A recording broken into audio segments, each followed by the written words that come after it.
একদিকে বিশ্বজুড়ে হানাহানি, সংঘাত, বিভেদ ও অশান্তির ছবি, ঠিক সেই সময় উত্তর দিনাজপুর জেলার রায়গঞ্জের সুভাষগঞ্জে দেখা গেল সম্প্রীতি ও সহাবস্থানের অন্যরকম নজির।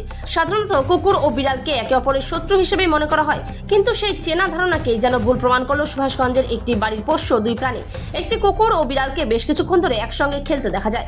কখনো তারা একে অপরকে তাড়া করছে, আবার কখনো মুখোমুখি হয়ে খুনসুটিতে মেতে উঠছে।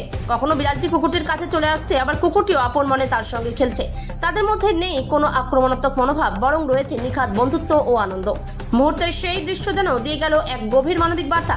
শত্রুতা নয়, ভালোবাসা ও সহাবস্থানই পারে সম্পর্ককে সুন্দর করে তুলতে। রায়গঞ্জের সমাজকর্মী কৌশিক ভট্টাচার্য বলেন, মানুষ নিজেদের মধ্যে নানা ধরনের বিভেদ তৈরি করেছে। সুভাষগঞ্জের এই ছোট্ট ঘটনাটি শুধু দুই পোষ্য প্রাণীর খুনসুটি নয়, অশান্তির আবহে এটি যেন এক নীরব মানবিক বার্তা। ভিন্নতা থাকুক, মতের অমিল থাকুক, হারিয়ে না যাক ভালোবাসা, সহাবস্থান ও সম্প্রীতির বার্তাই হোক সমাজের পথ চলার মূল মন্ত্র। অনুপ জয়সওয়ালের রিপোর্ট, বিগ নিউজ বাংলা। হ্যাঁ, অবশ্যই দৃশ্যটা সত্যি একটা বিরল দৃশ্য।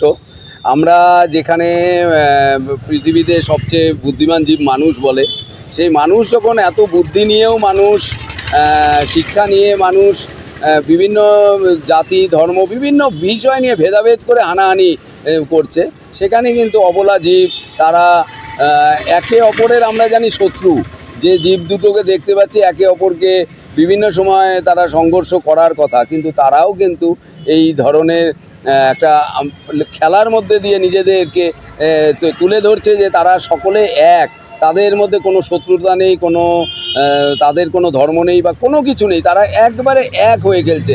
এই আপনারা দেখতে পাবেন যে বিগত দিনেও কিন্তু আমরা এই বন্যায়, আসামের বন্যায় দেখেছি যে এই ধরনের প্রাণী আরেকজন প্রাণীকে বাঁচাচ্ছে বা মানুষকেও বাঁচিয়ে তুলছে।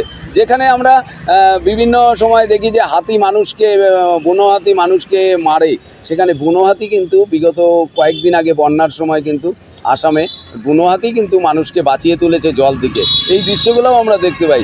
সুতরাং আমাদের শিক্ষা নিতে হবে এর থেকে, যে আমাদের এই পরিবেশে আজকেও রায়গঞ্জের যে দৃশ্যটি দেখতে পাচ্ছি আমরা, সেই দৃশ্য থেকে শিক্ষা নিতে হবে যে আমরা সবাই একে অপরের সাথে বন্ধুত্বপূর্ণভাবে মেলামেশা করব এবং আমরা সবাই সবার জন্য আছি, একে অপরের জন্য আছি। সেই জায়গা থেকে আমাদেরকে ভালোবাসা দিয়ে বন্ধনে আবদ্ধ রাখতে হবে সবাইকে।